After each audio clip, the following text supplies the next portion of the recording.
Hello, and welcome to our inaugural season of the Crosspoint Dota League. Joining me, my name is Penguin, and joining me we have Rob and Roll. How you doing, Rob? Dire team ban. Rob is dead, apparently. I'm gonna I am see. dead apparently. Oh, there we go. There we go. Team ban. Yeah, it's a nice day in England, nice and sunny, but we didn't come here to talk about the weather. We came here to play some Dota. No, and we got just starting off in the banning phase. We got some pretty standard bans. The Wisp coming out first. Wisp's power is still really strong. The 6.78 patch still hasn't come out yet, so he still has vision on his orbs. Lifestealer, Nyx Assassin, and Bat Rider, all heroes who offer great control as well as carrying ability. And you see the first pick coming out from Executors as our Lone Druid. Very, very powerful hero. And on the opposite, go ahead. I personally I don't like the pick. I don't like Lone Druid, mainly because he's got good lane control, but I think if that bird gets focused down in the early game and you're just not able to, I suppose it's the same with any hero, you're not going to be able to farm up. Once that hero gets caught out, he's totally useless. No, I agree with you. I mean, the Lone Druid is definitely a very strong hero, and he's definitely played differently across the world. I mean, the Chinese normally use him in the short lane, but in the in the western scene, excuse me, you'll sometimes see Lone Druid. Geez, these picks are coming fast. You'll sometimes see Lone Druid go solo off lane, but I mean, the 6.78 patch notes again haven't hit yet, so his bear's not worth 300 gold. You can still abuse the armlet. And quick picks coming out, Gyrocopter, Darkseer, and Rubik, all for Ben's party, and Magnus and Keeper of the Light coming out for Executors. Very, very strong lanes for both teams. Looks like we're going to have a Darkseer off lane, and possibly the makings of a defensive tri-lane for Ben's party. And more bans coming out. We got Lena. They're going to probably try and take out... Executors are going to try and focus supports that can synchronize with Rubik's stun, whereas... Wow, these bans and picks so fast. Keeper of the Light, Alchemist bans, or excuse me, Phantom Lancer ban to prevent synergy with the Keeper of the Light, and an Alchemist ban, hard carry. Executor still does need their 2 rule, their 1 rule. Yeah, Queen of Pain coming out as the final ban. And I just like, Executor's lineup. It looks very push heavy. Yes. So they look like they're gonna, not an early game, but they look like they want to be taking the towers quickly and moving on to taking team fights, very quickly. Whereas the Gyrocopter and the Rubik, there's a lot of anti-push there. So I'm interested to see how the lanes are going to line up. If there's going to be a tri lane, and just how far Executors can push during this early game. Yeah, and Shadow Demon comes out as the last ban. Very, very strong support hero. In fact, I would argue that he may be the strongest support in the game, just from the amount of play that he's been seeing, and his Disruption, Soul Catcher, Demonic Purge abilities, all of which deal huge damage to BKB targets. Moving on, we're waiting for Executor's 4th pick. Again, I'm very shocked by how fast this draft is. It's been probably 3 or 4 minutes, and we're already on the 4th pick. But right now, Executors, their lanes are kind of a toss-up. We got probably a Magnus mid. His off-lane potential has really tapered off since the Skewer nerf, which now starts at 700 range instead of 1300. And Lone Druid will probably go in the short lane.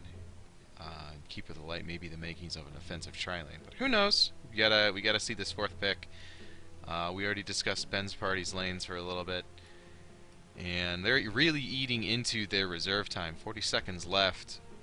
It'll be interesting to see what they decide to pick. This is the slowest pick, I think. I'd like to see, just with the Darkseer and the Rubik at the moment, I'd like to see the Anti-Mage come out just to try and counter the intelligence heroes. I know that he doesn't have to focus them down. You've got to be looking at the Gyrocopter taking him down early as well. And the Juggernaut comes out. That's pretty interesting. Actually, Juggernaut's been seeing a lot of play, so it's not nearly as surprising as it once would be. I mean, again, bottle crowing is still a viable strategy, so you can actually arguably put the Juggernaut in the middle lane to enable Blade Fury in the creep lane, pushing and then healing up with your regeneration ward, and then just going grabbing runes or sending the bottle chick to mid lane. And the Shrek gets picked up by Ben's party, so they've got, it looks like a defensive tri-lane with Rubik's Telekinesis, the Shrek's Split Earth, and then coupled with Gyrocopter's Rocket Barrage. That can do a lot of damage really quickly for an offlaner that's not careful. And I can see the stun stacking up now on Ben's party with the homing missile, obviously the lift with your Rubik, and then you've got your Split Earth with your Leshrac. And it does look like they're looking for being able to take the team fights, being able to focus down heroes with the Darkseer wall and the vacuum in. And I think if they can make it to late game, it's going to be...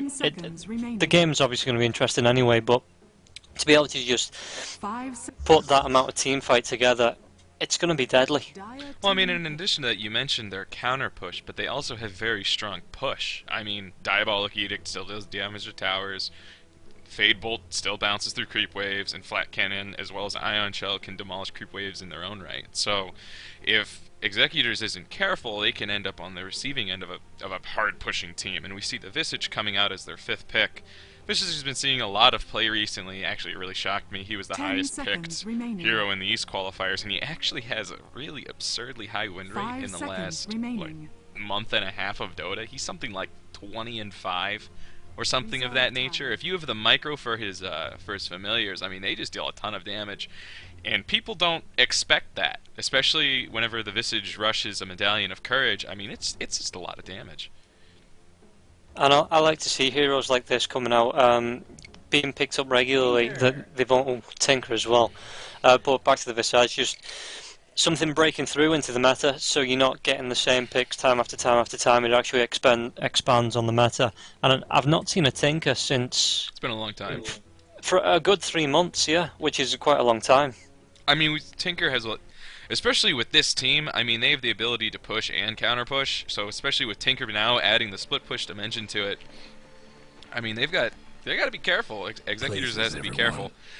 I'm going to intro the Radiant team. We've got Baffic on the Lone Druid. Looks like he's going into the off lane. Soul Hunter on our Keeper of the Light. Thu on Magnus. Van Dushin on the Visage.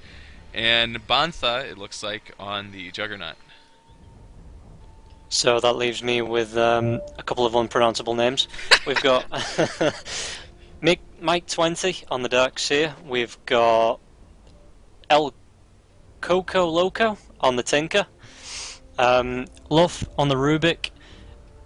And then Wicked muted. Well, Wicked, I'm assuming he's just muted at the moment. That's not his full name. Wicked on the Leshrac.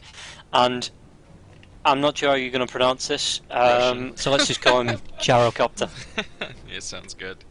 Now it's I always love watching how the teams break out from the beginning of the game. It always makes me think of a football huddle, like where's everybody going? And you see the defensive tri-lane being set up by Executors with Juggernaut, Visage, and Keeper of the Light. I think that's very interesting. We haven't really seen many Juggernaut tri-lanes in the competitive scene, or myself particularly in pub games. So I find that very interesting because I feel that Juggernaut needs his levels early so that he can get up his healing ward in addition to decent levels of Blade Fury.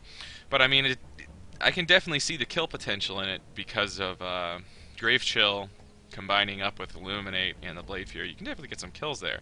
But it looks like they're going up against a solo Darkseer, and that's going to be really hard to pin down, especially since you see heroes who take away the Surge ability, such as Darkseer, or excuse me, such as Shadow Demon with his Disruption, just completely negates the effects of Surge.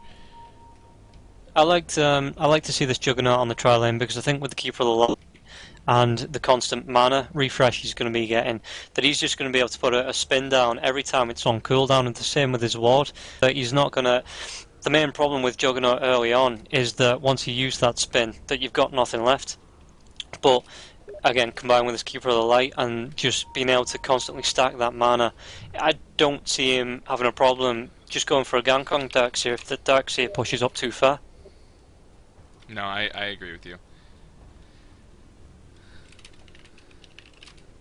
And we just have maybe a little miscommunication going on. And then on the other side, I mean, you have the defensive tri-lane between Rubik, Leshrac and Gyrocopter, we mentioned that during the draft. I mean, the stun potential is huge, especially if he gets an early point in homing missile, which isn't very common. And there we go, we got our unpause coming. It isn't very common to see. Normally they like to max flat cannon and get a lot of points in stats, but in this situation, I mean, we'll see what happens. It's going to be interesting. And we got a lone druid bear coming up here and scouting 30 out seconds to go. our top lane. I could see that 1 point, just the 1 point in the homing missile, just Exactly. just to keep the close down, you know, because obviously you take the flat cannon, it's a very pushing skill. So if you take the homing missile, it's not counter push, obviously, because you're going to be up against the long lane lone druid. It's just going to be keeping him the farm and the creeps in the middle of the wave instead of pushing towards the radiant tower. Yeah, we got an early ward. Oh boy. There we go. We got an early ward coming out. And Keeper of the Light also has sentries. It makes sense, Radiant on one considering side, Dire on the he's other. going to end up working his way back down, try and reject the creep block from Darkseer. If he has any wards, I don't believe he does. He does not. And he wasn't pooled either. We got so this bear making things difficult. He's going to get some harass now from Rubik, just auto attacks, but if he's not careful, he's going to get lifted and then telekinesis into split earth. If he's not careful, he's going to die. He's going to do the lift. There's the lift. Going to push him back more into the tower, take some tower aggro, and split earth. Oh, he whiffs the split earth, but it's okay. That is a dead bear. But he was able to congregate up 2 waves of creeps, and so now the lane will push a little bit, and we'll see what happens.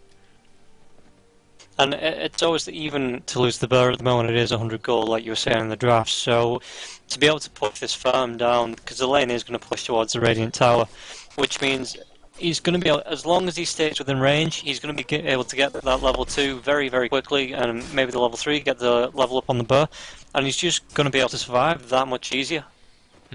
Exactly. And right now you've got the zoning game being played. Leshrac just sitting very far out in the lane. No lane wards though, but sitting very far out in the lane, preventing him from even getting into experience range. I mean, very, very standard play, and yeah, now you can see that the lane is pushing, especially Gyro with his flat cannon and other periodic auto attacks coming out from the supports. They may just be going early push, and there you see lots of pings coming out from the top lane. And I suppose that's it. You just go on the tower, and you're just going to force the Flown Druid to go back to the tier 2, And the bear's and gonna not be able to get. yeah, the bear's gonna take a lot of damage from that batteries or rocket barrage, excuse me, too. Yeah, they're just gonna roll with it, and they're gonna turn this into a push. In fact, I like it, but there's only so much that they're gonna be able to do because the lone druid just has to pull the creep wave back under his tier 2 tower. Well, you can see the next wave coming down now as well, and there's no reason that if they carry this on, letting the Radiant keep stack up here near the tier 2, Yeah, and there's they your can't diabolical go edict. Top tower's hurting. push it all down and even push onto the tier 2. Yeah, there's your fortify at 2.5 minutes. I mean, that's Radiant's it's top good. tower It's a way to hits. take what he did and punish him with it. It makes sense. It's good play. I mean, they've already got the tower down to 339 health. That's some decent damage to your tower. And I mean, if you look at the farm as well in comparison, I mean, Lone Druid has 3 farm. Darkseer is 3 too as well. I guess that's not a very good comparison. He's getting zoned out of the lane pretty heavily by his 2 supports, who are pulling. It looks like originally that camp spawned with satyrs. Now it is centaurs. So Mike on the Darkseer just needs to get a couple more levels, and he may actually be able to start farming the lane.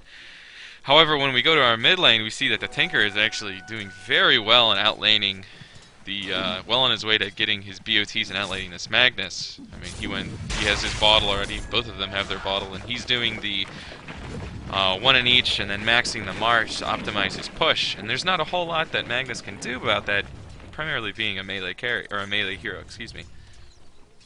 And he does look like he's going to have to rely on the shockwave, but I'm actually surprised he's even got 11 last hits. I thought he'd be generally around 5 or 6 maybe. And you can just see, obviously, he knows what he's doing with the bottled crow, and we get another pulse. Great. Yeah, I mean, the other thing, you just look at the mid. If you were looking at the mid lane right there, I mean, when Magnus was running up into the creep wave to last hit,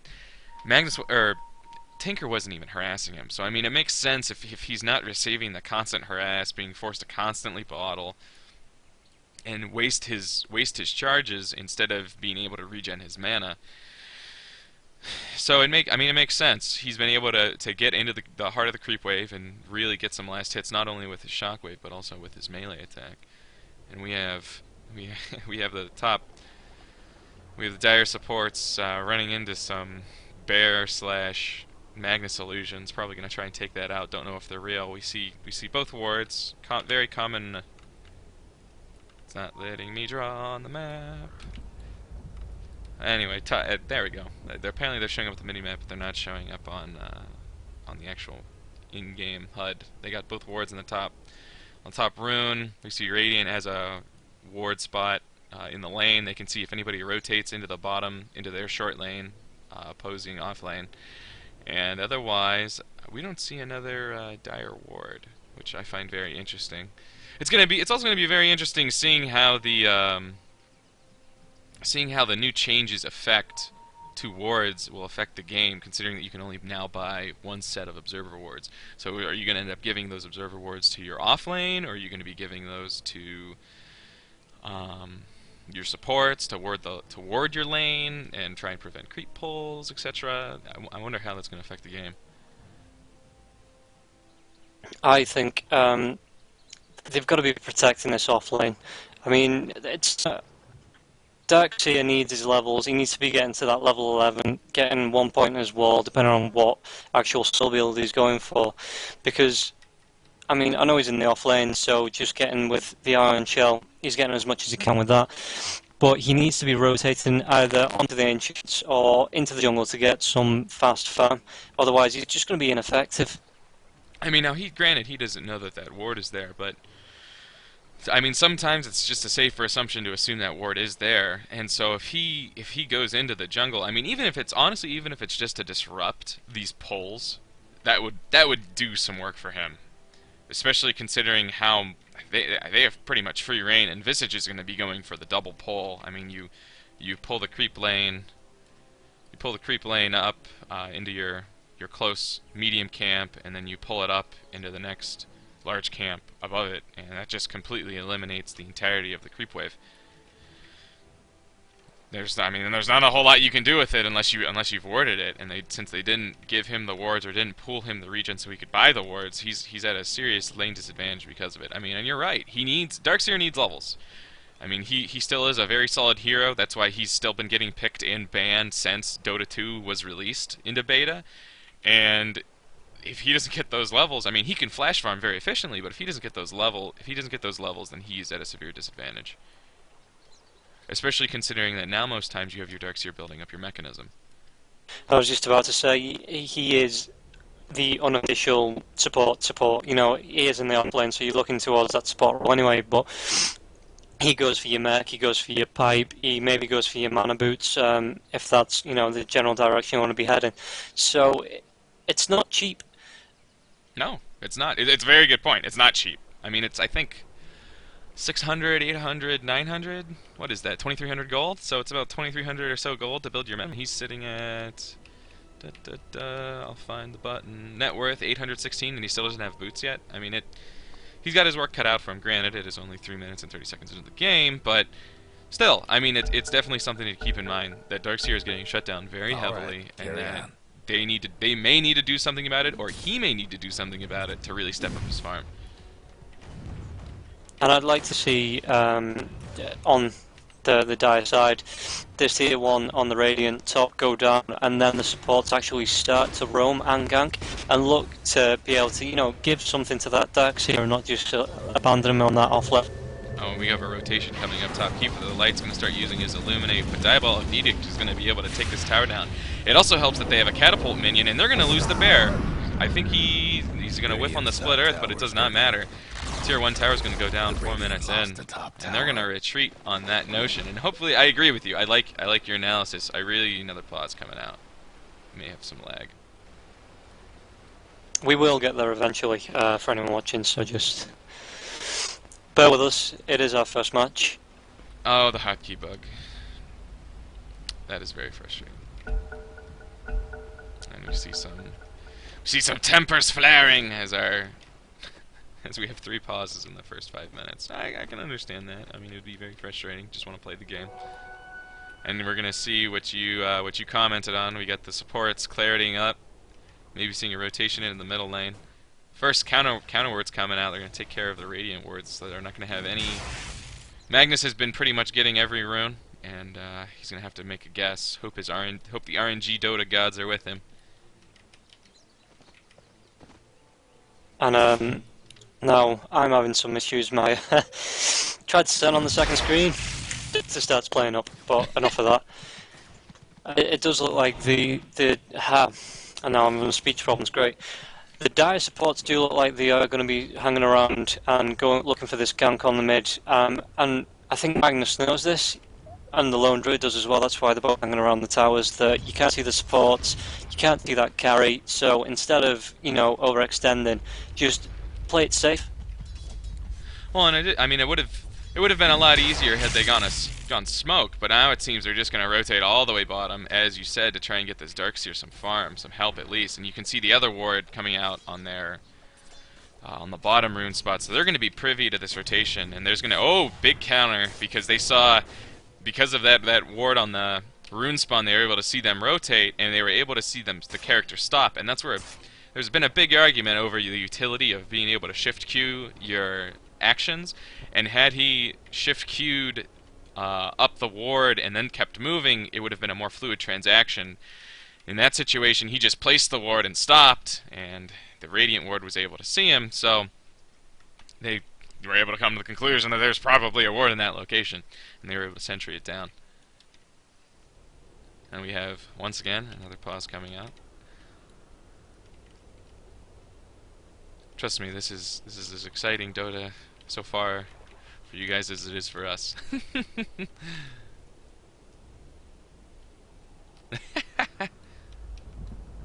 I am liking that little text addition that you can do. Well, it's ironic because it's the only match so far. I mean, and it happens. I mean, we have a global league. We have teams. All right, carry on. We have Russian teams. We have South American teams. We have European teams, and we have North American teams. I mean, you're gonna have.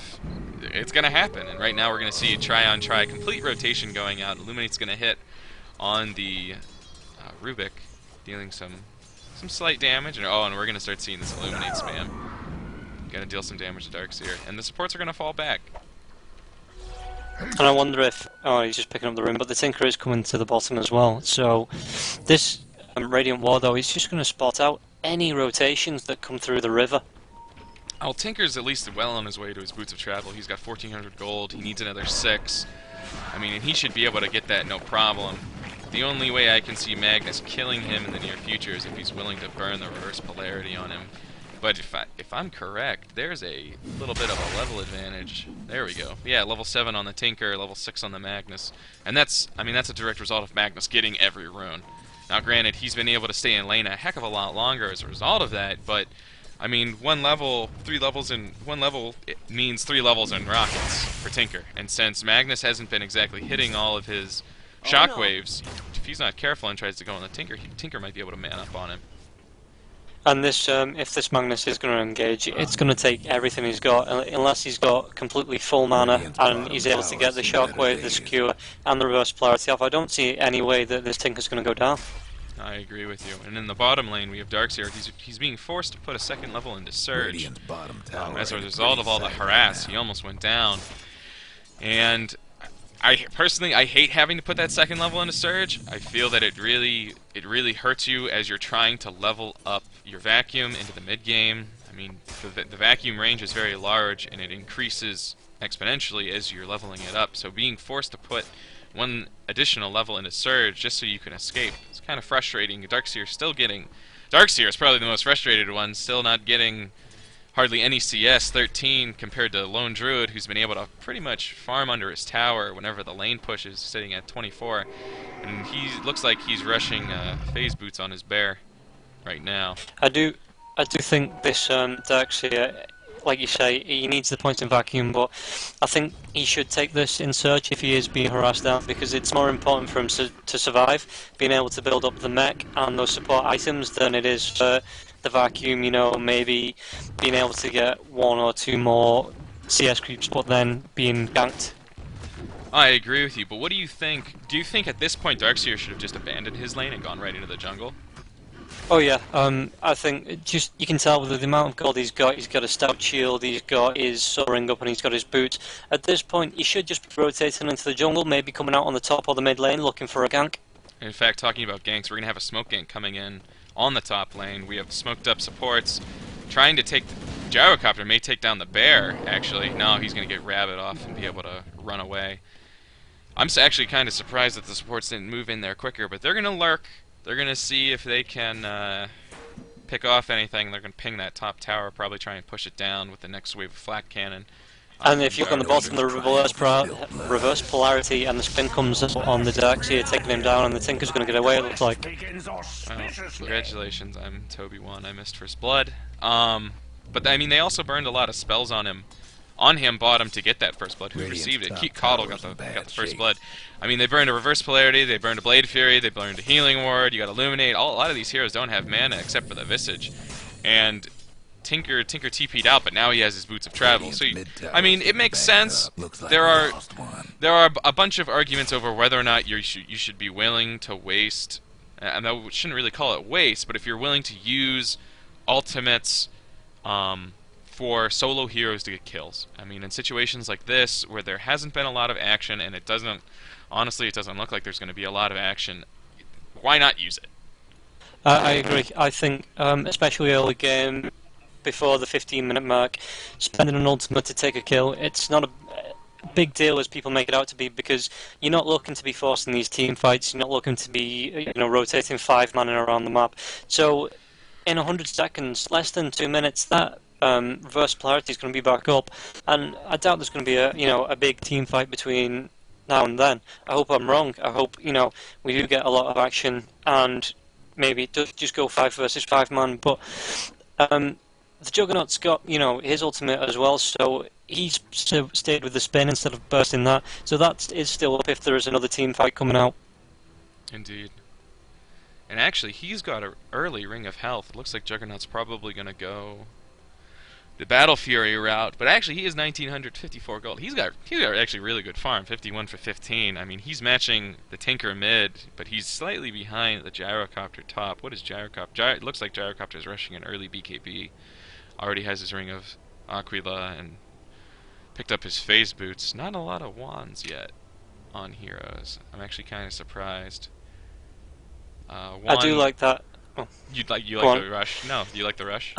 Yeah, I like the rush on the BKB on the Gyrocopter, because if you look with Executors, there's a lot of magic damage coming out with the Illuminate, with the Blade Fury, and it just, you can go for his other items after that, and it just stops that when there is a team fight coming up. I mean, speaking of that, you have Tinker rushing a Sobi Mask. Just going to speculate a little bit, but if Tinker's rushing Sobi Masks, from my recent experience, Tinkers go either Blink Dagger or Force Stick so that they can get in and get out after they teleport into a creep wave, and they can clear it from the safety of the trees, and then they build like Dagon and Sheep Sticks and other high utility items that can be procced up multiple times with rearm. But I mean, a Sobi Mask pickup makes me think he's leaning towards maybe an Orchid to possibly shut down the reverse polarities or shut down the capabilities of these support heroes on Executioner's sides that are very mana intensive, very caster heavy, I should say. Well, I mean, he could be going for a Soul Ring himself just to keep that mana going at the beginning. Yeah, no, that's very true. Soul Ring, definitely a very, very cost-effective pickup on Tinker, allowing him to recast the Soul Ring every time that he rearms, making him very, very sustainable in lanes with a much larger mana pool. And we see a fish coming out from Gyrocopter on the map. Definitely a way to keep himself entertained. Hey, actually, it was a very good fish. I can't really complain. I was entertained by it. But right after the pause happened, we had some pings going out. It looks like they went, and now we have a house. Um, we have awesome coming out from Tinker. Um, Pings were going out for the top lane. As you can see, it's still pulsing with a defensive signal on the mini-map. It looks like they want to push it, or it sounds like they want to push it just from pings, since we can't hear their chat or anything. And the track coming back, so I'm looking to forward to 3 games full of this. Oh, you and me both. The Shrek. Let's look at these support items real quick. Just considering they took down that tier 1 tower, and these supports have been rotating pretty heavily around the map. I mean, Visage and Keeper, it's pretty standard. T1 boots.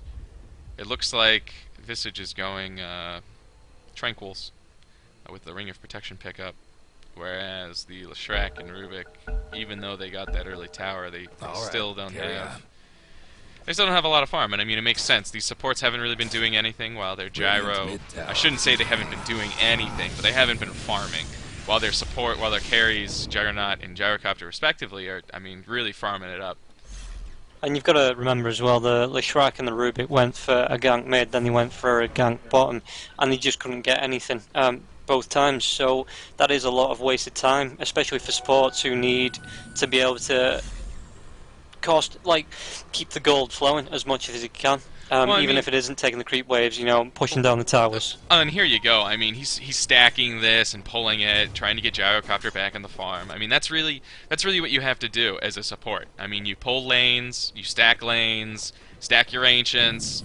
I mean, especially for the Gyrocopter, you see Tinker like sitting in the bottom lane. He's not really doing anything other than throwing out March of the Machines, and he actually maxed Heat-Seeking Missile over March of the Machines. So I guess he wants more damage, but he's still going to be doing a lot of pushing. And I mean, at this point, it's, well, now you just negated your Darkseer's farm because you were spamming out March in his lane. And actually, bottom lane, we have Magnus being pressured a little bit. Heat-Seeking Missiles are going to go out on him, and March of the Machine's going to clear out this creep wave that's pushing their tower. And now Darkseer is finally making the rotation up into the jungle. And I mean, as we mentioned earlier, it feels like he should have done this probably 6 minutes ago, 5 minutes ago. Oh yeah, this does come about 5-6 minutes too late. I think once he realised he had to put this second point up into Surge, he should have rotated into the jungle to get his vacuum up. Yeah, I mean, definitely at a level and a farm disadvantage right now. Tinker built that Sol Ring, as you predicted, and I so handily derped on. Gyrocopter doing very well. As we mentioned, got the Ogre Club, working towards his BKB, 73 for 19 on the last hits, doing very good. What's his gold per minute? Sitting around 380. Definitely the highest on the map, beating both the Juggernaut carry as well as Tinker mid and Magnus mid. And that actually really surprises me, is the disparity between the Tinker and the Magnus's farm. I mean, it's 60 to 37. Granted, Tinker can bounce around the map with his BOTs, but it's... Oh boy, and we have another disconnect. Yeah, hopefully, honest to God, if this carries on, I'm going to break up the knock-knock jokes, so everyone's been warned. But if you look at the net worth as well, you've got your Gyrocopter and your Tinker sitting on about, well, Gyrocopter sitting on nearly 5,000 and the Tinker sitting on 4.3. And then you see the Juggernaut on 4.3 as well, but if you look, the next one, the Magnus, like you were saying, there is a lot of difference between the firm. He's only sitting on nearly 3,000, and that's a lot considering he came down, he was part of the First Blood, and he's been able to near enough free farm on this middle lane. Yeah, no, that's a very good point. I mean, especially, I also didn't realize that he had his mana boots up. So, I mean, 2,800 gold, that's his Blink Dagger. He's actually in a surprisingly good place, considering that it is 12 minutes, 12-minute blink. That's pretty good. Again, I'm just really shocked by the... I mean, it's Dota 2. That is the truth. Maybe they're all just tactical pause. Maybe they're all just tactical pauses. But the thing, whenever you're buying your items, I mean, most of the time you fill up your item slots with GG branches. And only the Gyrocopter has converted those GG branches into his magic wand. I mean, I'm just kind of surprised by that. It gives you some very early stats. Why do you think they opted to not combine those into the magic wand yet? I just think on certain heroes, you don't want to be looking towards this magic one. It is always useful, but it does take up a slot that when you start to fill out your inventory, it just doesn't become useful anymore compared to stuff like the bottle and the soul ring. And I just think early on, the branches are just to pad out the stats. No, it makes sense. Makes sense. Otherwise, very. I mean, it's all in all, it's pretty much been a very standard game. I mean, you have your tri-lane rotations. Support's trying to be a factor. I was looking forward to seeing something daft, like maybe a quad lane bot up to a support, I don't know, in the mid, just firing up and then coming down gang. You know, something daft, seeing as it's not a big, all-out, you know, serious competition yet. You guys are joking. Might be able to end the, end the series in 4 hours. That sounds painful. I don't want to think about it. Optimistic. His internet died. Oh boy! Feels like a professional cast already with these pauses. It would be very unfortunate if in our very first game we have to force unpause, but I'm pretty sure these guys are going to be very good-mannered and good sports about it, considering the amount of pauses that have already come out by 12 minutes. I'm happy to sit here. I will, like I say, get the knock-knock jokes. I'll read. I don't have any family-friendly books that we could actually read over there. But I mean, I can talk about the weather in England for a good few hours if it comes to it.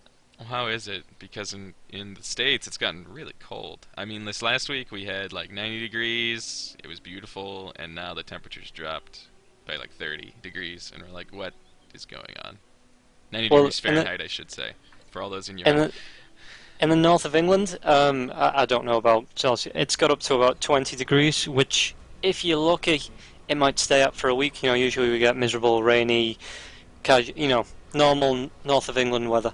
So to be walking around and there's a threat of being sunburned, it's quite unusual. Oh boy.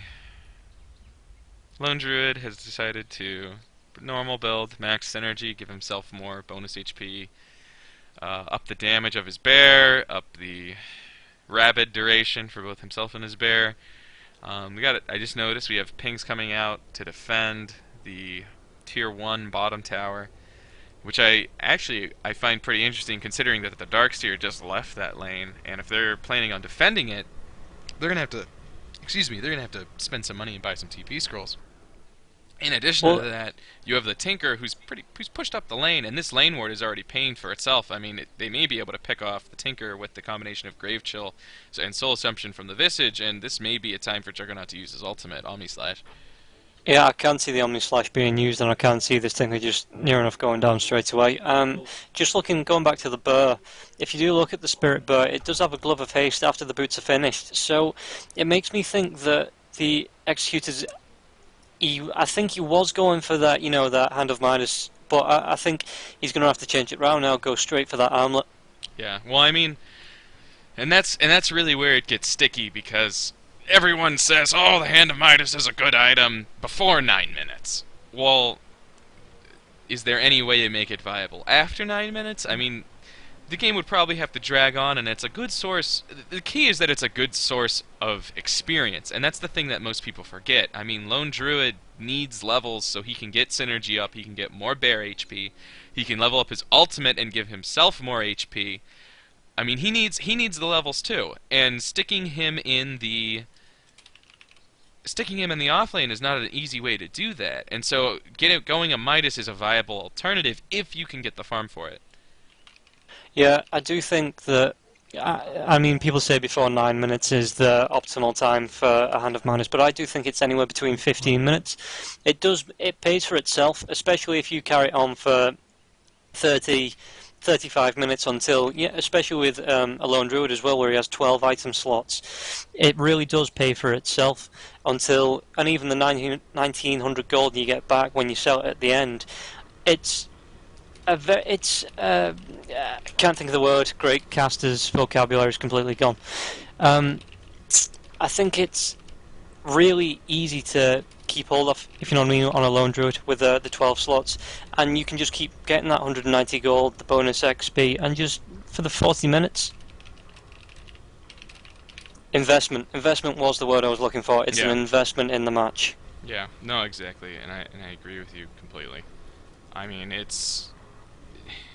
well, I mean, we'll see what happens. It definitely once the team fights start flying, once the 5v5 start flying, it's going to be interesting to see what, I mean, how they turn out. You have decent team fight from both sides. You have March of the Machines. I mean, fighting in March of the Machines is a horrible, horrible idea. So if you're going to have two sets of March of the Machines coming out, you're going to have Call Down coming out, vacuum into Darkseer Wall, throw in Fade Bolt and Split Earth, as well as Diabolic Edict. I mean, the Dire, Ben's party, they've got decent team fight. And then you flip to the other side, and will they even be able to get any of that off if Magnus comes in, throws out his reverse polarity? You'll have Omni Slash bouncing around, not to mention Illuminates and Familiars from Visage flying through. It's gonna be an initiation-oriented team fight on both sides. Very important. Yeah, and actually thinking about the Burr, I keep going back to the Burr. I don't like Lone Druid, but I like the way it can be built.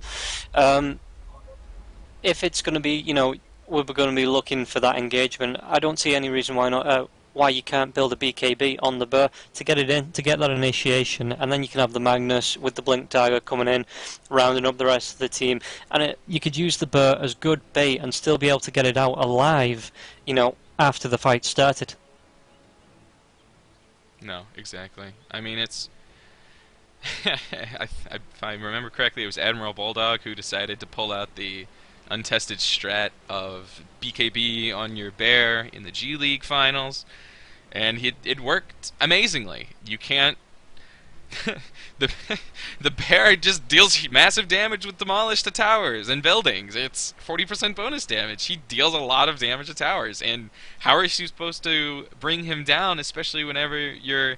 I mean, when you look at Ben's party, most of their team is magic damage, except with the exception of the Gyrocopter. And so if he doesn't have, say, like Radiance as well as Butterfly, not Radiance, excuse me, Divine Rapier as well as Butterfly, that bear is going to sit around for a long time. Especially if he farms up that armlet, he's going to be dealing even more damage. Those towers are going to melt if he goes BKB. Very viable alternative.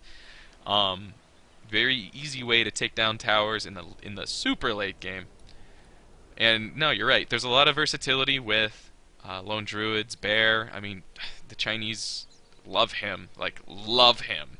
And he is the only hero that you can actually have 12 items on. So there's a lot of different ways to build him. Normally you'll see, say, Armlet.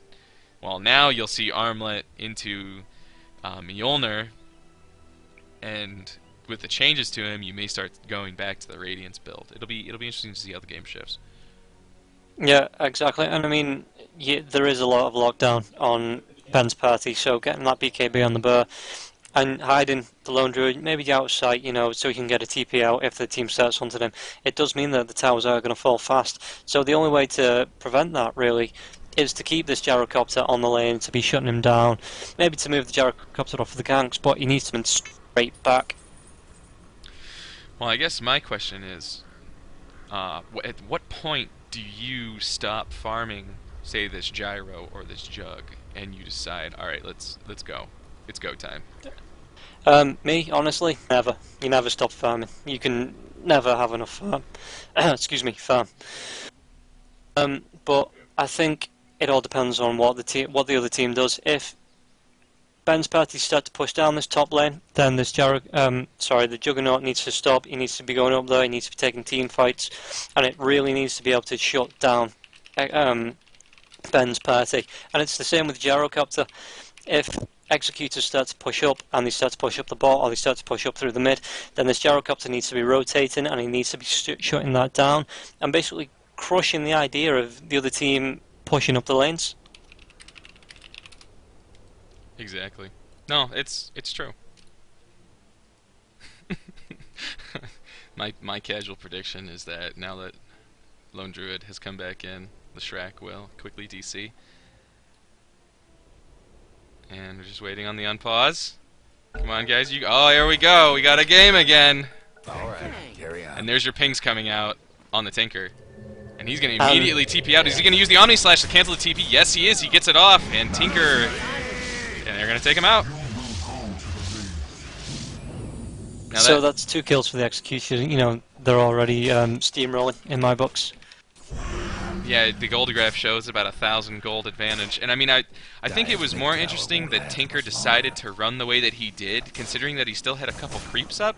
He may have been able to get a little bit lucky, and Juggernaut's Omni Slash would have gone to the creeps instead of dealing all the damage to him. I mean, he took all 3 slashes. So as a result of that, I mean, it's a lot of nuke. And then from that, more importantly, Visage got his level 6. He didn't have the familiars before that. They would have had no stun. But granted, the Omni Slash would have been targeted on him, and the initial bounce of the Omni Slash is a mini stun, so I guess my point is moot. Yeah, and I suppose the Tinker decided to get away. I mean, both teams had 10 minutes maybe to study the map, and just not being able to see any of those supports on the map, for me, that's a big red flag, and that's just get out, get out, get out. Yeah, exactly. And here you'll see them TPing down to the bottom. We got three down here. Tinker's coming back. All he really has to do is spam out March, and oh, he's going to throw out some homing missiles first and try and deal some nuke. And this is very interesting on the Darks here. He's gone no points into vacuum, and he's gone straight into that wall. That's very interesting, considering, I mean, if a wall, if you've played Darkseer, you know that the wall is a hard spell to just throw out. You can't just throw out a wall and then pray to God that people will run into it. I mean, that's pretty much why vacuum exists, to synergize with the wall, pull them into it, suck them into it. And so it's going to be very hard. We got some pings going out. They know that they're doing the Ancients and stacking them. Magnus with an Invis rune. He's taking a lot of damage because he's sitting in the March of the Machines. Uh-oh. And it's not viable for Magnus to stay here. He needs to rotate. The Visage is rotating in now, but I don't see them being able to take a team fight without this, or a fight here without the Juggernaut with them. Dire's mid tower could use a little help. The Omni Slash. And going back to that Darkseer, I think he's going to be looking towards the Lishrak and the Rubik to lock down the team so he can put up that wall and get those illusions going on the other team. Tower's nothing now. Wow, and Lone Drew is going to rotate in the middle lane while they were taking those Ancients and just siege down that T1 tower. Lone Druid's Bear does not care whether or not you're using March of the Machines. He's just going to go to work. And you can see he's just bought up on the courier. Well, I don't know if it's on the courier now, but the Lone Druid has just bought up the rest of the armlet, it looks like. As you know, let's see. Courier's flying out. JK wants to go to the secret shop first, and then maybe it'll get it. Let's click on it. Yes, you're correct. The rest of his armlet. Well, he's missing the armlet recipe. But there's your Battle Fury. Your Battle Fury's done on Juggernaut. So he's just going to continue farming. He's going to take more of the hard carry Juggernaut. It'll be interesting to see what he builds. Now, do you think in this kind of game, do you build an Aghanims on him? Just so you have more invulnerability? Or do you just stick with the standard Battle Fury, BKB, into other generic carry items, Manta style, etc.?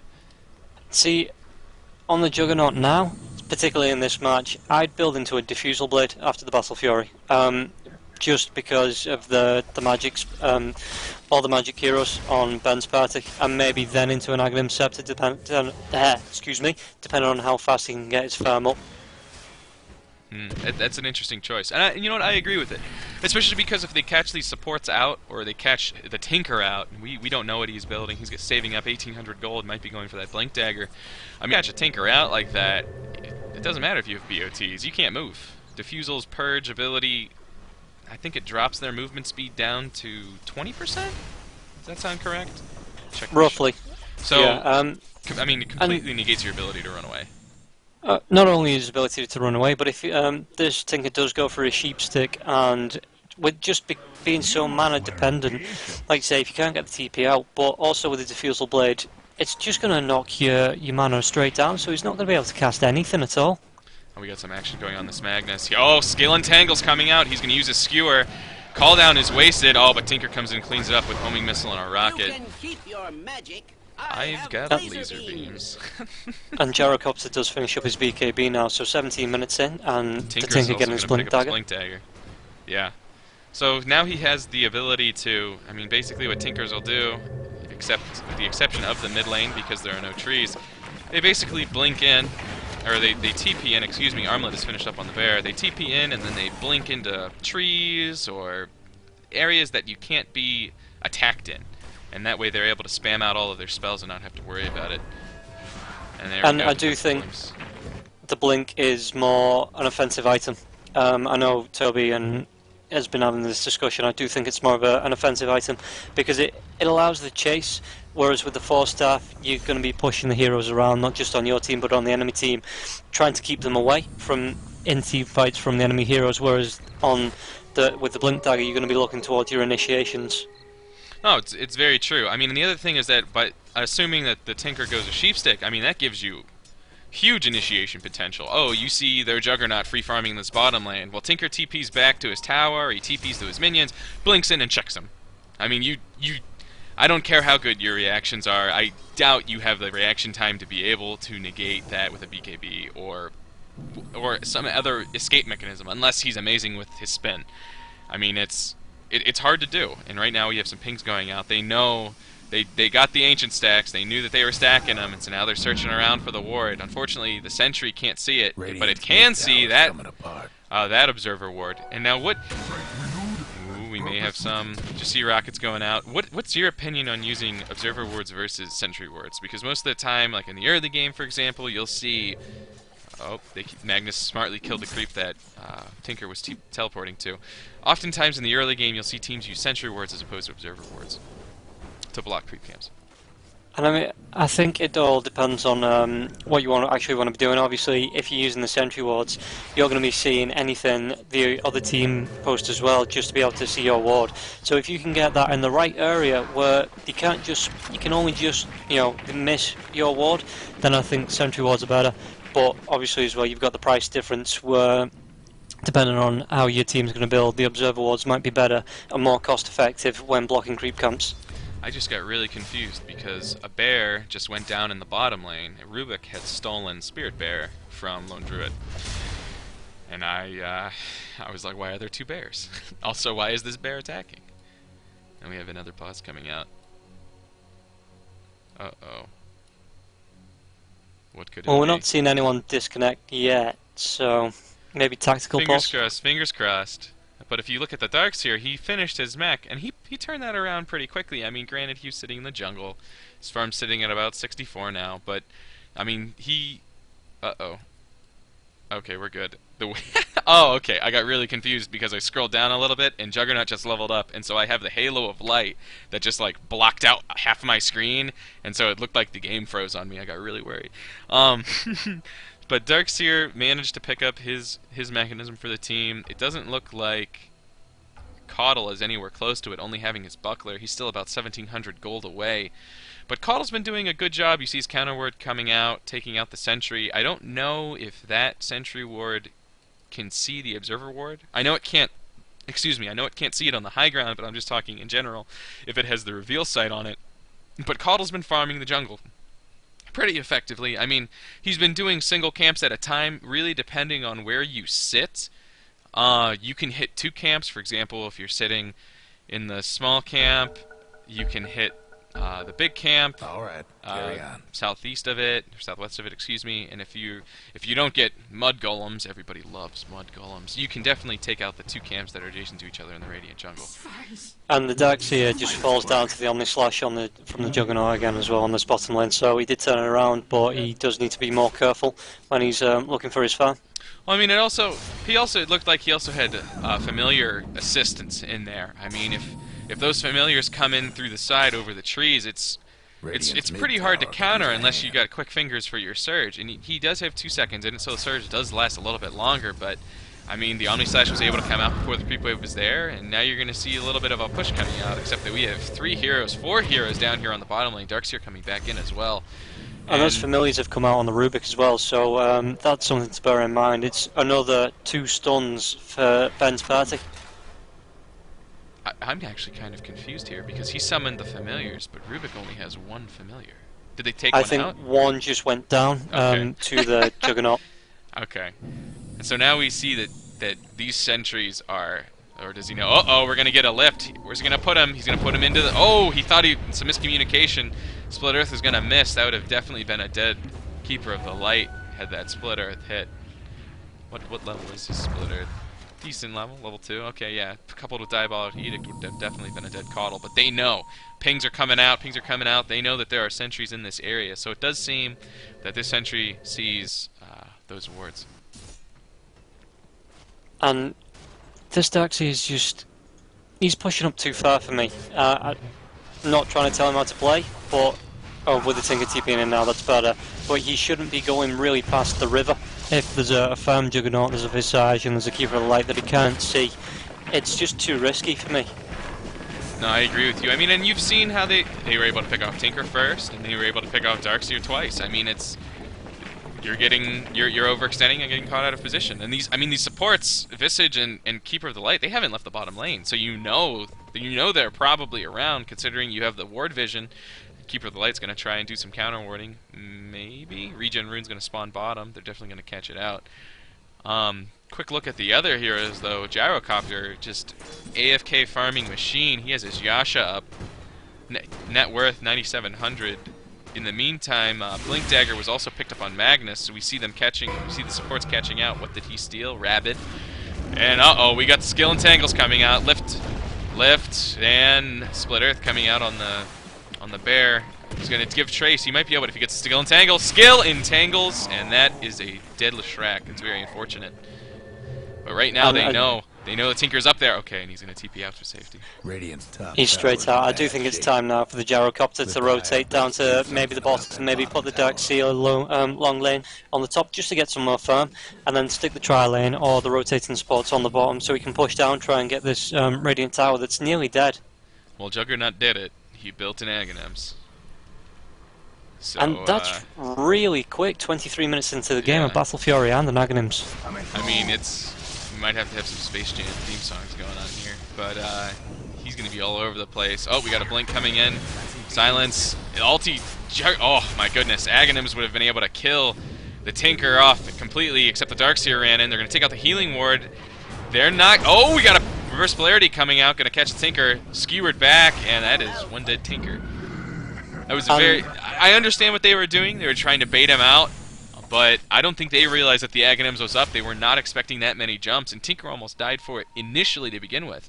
And Magnus would have been able to focus with his reverse polarity on the Darkseer, would have probably gotten both. Tinker did get extremely lucky there with the Darkseer coming in and then popping the mech. So if Tinker had stayed there and he'd been on his own, it would have just been a complete waste. I mean, yeah, keep in mind, they burned 2 ultimates for a Tinker. I mean, if they have if they have a big team fight coming out here, it's definitely going to be hurting. Omni Slash 50 seconds, reverse polarity another 70. I mean, they just based on the tone of this game, it shouldn't be a factor. But we got some action going on. Leshrac is going to go down. He's going to get zoned in by these familiars, and they just deal a lot of damage. And there's the other one. Visage is going to get picked up. There's going to be no follow up from that, unfortunately. I mean, those familiars, the first 3 or so hits, I mean, they can really do some work. And all that Leshrac was trying to do was counter ward the Ancient, and he got the Sentry out, but his Sentry died. And we're gonna see once again, Familiars, Shockwave, and Soul Assumption coming out, gonna take out the Tinker in the middle lane. So obviously we are going for a carry of this size here, but I think it just shows Ben's party need to be a bit more aware of the map there, because there was the Rubik hanging around the dark. Yeah, if that happens again, I do think he should sacrifice his farm, maybe to come over, rotate into that river, and just try and save the Leshrac. We got the top tower going to go down on top lane, do this lone druid, just pushing it down. Attrition, got that armlet up, keeping it on. We got Gyro running in. He's not careful. There's a lot of creeps here eating the battery, so we got Skill Entangles. He may have to pop his BKB to get out of these Entangle roots. Nope. And then I'm actually honest. Root does go through the BKB, so that would be useless. If you have when it wants it's right. Yeah. Sorry, completely understand now. Let's explain that real quick. If you pop your BKB, Rubik. Oh, well, hold on. Rubik's gonna go down to the bottom lane. Is Omni Slash up? Omni Slash was used on the Rubik to take him out. Big dive. Gyrocopter's gonna TP in. Uses his BKB very early. Doesn't hit anything with his call down. We got a spin coming out to negate all the magic damage coming out. And they're just going to run away. I mean, Darkseer is getting really ahead of himself considering what's going on. He's going to eat a Soul Assumption to the face. We got Rocket's coming out, going to deal decent damage to Magnus. He's at about half health, but he still has his Blink RP. If they continue to push, Mechanism's popped, and all the teams are going to retreat. Primarily because we got Lone Druid pushing down this top tower. And we got Tinker TPing up. He's going to have to blink immediately. Oh, and he went Blink and Force Stick. Okay, and that tower's going to go down. Again, Lone Druid, he doesn't care. No, and that's it if you leave this Lone Druid alone for, I think that was 10 seconds maybe it took for him to take that tower down, so the split push is going to be a real threat here from Executioners. Going back to what we were saying about Black King Bar interactions with Entangle Roots on Lone Druid's Bear, if you get entangled and you cast your Black King Bar, you will break out of the Entangle Roots. However, you can still be entangled if you have Black King Bar activated. The actual entangle goes through Black King Bar, but you take no damage, I believe. Is that true? I do believe so. Okay. So, Crosspoint Dota, not only entertaining, but educational. Yeah, indeed, and we have some action coming out. Split Earth is going to hit. Ooh, Mechanism's going to save the Leshrax's life. And we have March of the Machines coming out. This Visage is going to melt, even though he had Medallion. Big RP, except there's no follow-up. All three heroes are going to go down. The wall actually picking up the kill on Juggernaut without the use of a vacuum. Soul Assumption, stolen Soul Assumption coming out and cleaning up the Visage. Big plays coming out from this 4+1 strategy, but in the meantime, they're going to trade a middle tower, T1 middle tower, and 4 heroes for your Tier 1 tower on the bottom lane. And Lone Druid's just going to, oh, we got Tinker coming in. He might actually be able to take him. There's your defensive blink. Now, Tinker started off, he was doing very good about shift queuing up his abilities so that the moment he came in, he was blinking. He's gotten a little bit more lax on that, but he's lucky that Lone Druid wasn't on the mark, being able to get a still entangle on his first whack. I do believe that was a good trade, 4 heroes and a Tier 1 for a Tier 2 tower, and I think that's what Ben's party needed. They needed something like that, just a big burst of gold and experience just to even up all the teams. Visage may, okay, never mind. They're gonna go, supports are gonna try and go on Gyrocopter. He did finish up his Mana Style though, just gonna pop his illusions, send them after the supports. Medallion, as we mentioned, is finished on Visage. Mechanism is done on the Keeper of the Light. What other big items we have? Magnus is saving up probably for his refresher. 1,800 gold on him at the moment. Oh, I just heard Keeper of the Light blow up. Laser and rocket combo, too strong, lots of damage coming out. I mean, Keeper only has, he's got 35 strength, so he probably has less than 1,000 health. And Tinker's nuke's coming out, and there's your Dagon pickup on the Tinker. And that's just going to be, I mean, all the Tinker needs now is his Sheepstick, and there's no way you're going to be able to, as long as he keeps the mana pool, no way you're going to be able to get out of that, because Sheepstick, Dagon, refresh, Sheepstick, Dagon, refresh, and he's going to, one-on-one, he's going to be able to take down anyone from the Lone Druid in my eyes. He's trying to laser. He was trying to laser the Juggernaut in the bottom lane, but he was unable to get in cast range, and you saw the Assault Cuirass pickup going out on the Bear, and oh boy, we got a Mana Style coming out. Big reverse polarity, hitting both supports. Mechanism's going to, or his wand's going to save Rubik. Call down coming out, wall coming out, but they're only going to be able to take out the Bear, and they were very lucky that Gyrocopter didn't get entangled. Nice trade, 2 for 0. Gyrocopter burning another BKB charge. Illuminate's coming out. Lone Druid's Bear just doing work on Ben's party, and he actually has, after his Bear was killed, he hasn't turned back on his armlet. I hear Dagon's coming out. This is just going to be able to get up by the skin of his teeth. But but Tinker, oh, blink, and another blink. Where did the Magnus go? Oh, they blinked defensively. 4 stick away from the Bear. We got 4 heroes chasing the Tinker. Rearm going out. No entangle. Big 4 stick trying to get away. March of the Machines. He's gonna make them really come after him and kill him. But Soul Assumption is gonna be able to pick up the kill. Tinker going down. I do think the Tinker panicked there. I think once he used that Force Staff, if he'd have teleported straight out, he would have got away. Maybe he would have took a bit of damage. Well, in addition to that, all he had to do was wait. His Blink Dagger was gonna come up. He did use Rearm. So, again, maybe just a bit of a panic in there. In the meantime, we have Gyro still free farming. Well, still farming, I should say, the bottom lane. Got his Mana Style up. He has another 2,200 gold up. I'm honestly surprised that they haven't gone back to stacking these Ancients. He also doesn't have a Dominator, so he can't stack anything on his own. It's... what do you think is going to happen late game? Do you think the Gyrocopter is going to be able to shred down Executors, or do you think Lone Druid's Bear is just going to prove too powerful?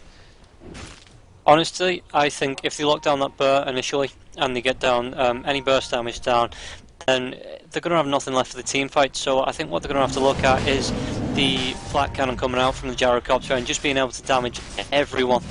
Oh, we got the pinks coming out. Gyrocopter's illusion is going to be sent in. So they know they're doing rush. We got the rotation coming out, but Darkseer doesn't look like... Okay, he does have a TP, but he's choosing not to use it. Tinker's going to start spamming March. Call down is being used. March, they're going to be forced to fight in the March. We got Gyrocopter eating almost the entirety of... Oh boy, Omni Slash dealing a lot of damage. The bonus jumps dealing massive damage. Gyrocopter's going to try and focus him down. We have a stolen Omni Slash going out by Rubik, and he's going to go down to the bear. Support's going down, Tinker going down. It's just proving to be too much. And I hear a Visage Soul Assumption going out, and it's going to be able to take out the Darkseer, who's late to the party. And BKB is now up on Juggernaut, so he's going to be able to get that Omni Slash and Battle Blade Fury, in every team fight. And that does mean that the Juggernaut is going to have roughly 15 seconds worth of magic immunity with the spin to BKB back into the spin, and it's just going to be... They're going to be hard pressed to take him down. Ben's party do need to look towards the physical damage coming from the gyrocopter, maybe get a butterfly, and honestly, I'd be looking at a rapier now if I was that gyrocopter, just because he needs to be the one to be able to physically burst down the Juggernaut. Well, I mean, after all those towers started going down, and after Roshan went down, you got your Radiant team. Executors are up by about 7,500 gold, so I love my rapier games, so I'm not going to complain if he pulls one out, but it definitely seems like they're going to need something quickly. I mean, especially considering Tinker is nowhere near, unless there are items on the courier, he is nowhere near, excuse me, a Sheepstick. He's only got 300 gold on him right now. No items in his stash, no items on the courier. We got March. We have March coming out to try and counter Bear and Illuminate, Harass, and it's just not going to be enough.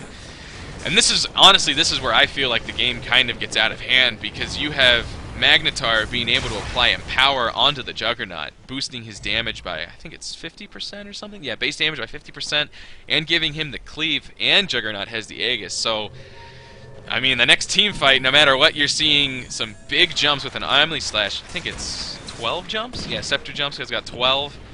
And they have what they need to start pushing down this base.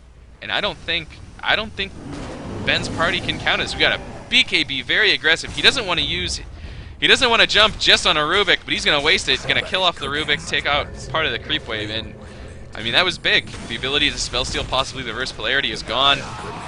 Big reverse polarity blink in, gonna hit 2 heroes, push them back, call down coming down, hitting 3 heroes, but the supports are dead already. And Gyrocopter's forced to BKB, Tinker's down already as well. You got Gyrocopter trying to man up, forcing out the Aegis and using his flat cannon, but Juggernaut's back. What do they do now? And if you look at it, he just lost 4 heroes for Keeper of the Light. It's really not worth it at this point, but I don't see them being able to push out and farm, and turtling in the base, it's going to be useless. They need to look for the Executioners to make one big mistake, take a team fight, oh, big and then blink just in. push straight down. Big blink in, catching out the Gyrocopter. Buyback forced out from him, putting back his next big item, and they're going to take this Rax. No, you're right. They need. I mean, there's only been one smoke gank, and that was on Ben's party's side, but it didn't amount to anything. They're gonna need to get a big pick off if they have any hopes of coming back in this game. I mean, because Lone Drew just bought up a Basher now, sitting at 2,100 health. His bear's looking pretty good, and I just want to commend him. He's been doing a very good job of controlling the bear. I struggle mounds with Lone Druid. I mean, he's a hard hero to play. Pros make him look easy, but he requires an exceptional amount of skill, and he's been doing a very good job of keeping himself out of attack range while allowing his bear to do all his dirty work. And yeah, well, like you say, this just the micro coming out from the Lone Druid. It's great, especially in early game when he just kept the Lone Druid around the tier 2 and he was using the bird to pull down. And it's just getting to the point now where he needed to be shut down. And Ben's party's paying for it, because they did have the tri-lane top, but it wasn't aggressive enough. Well, in addition to that, I mean, you saw all the action going on the bottom lane. I mean, all that was happening was in the top was Lone Druid free farming and Gyrocopter free farming.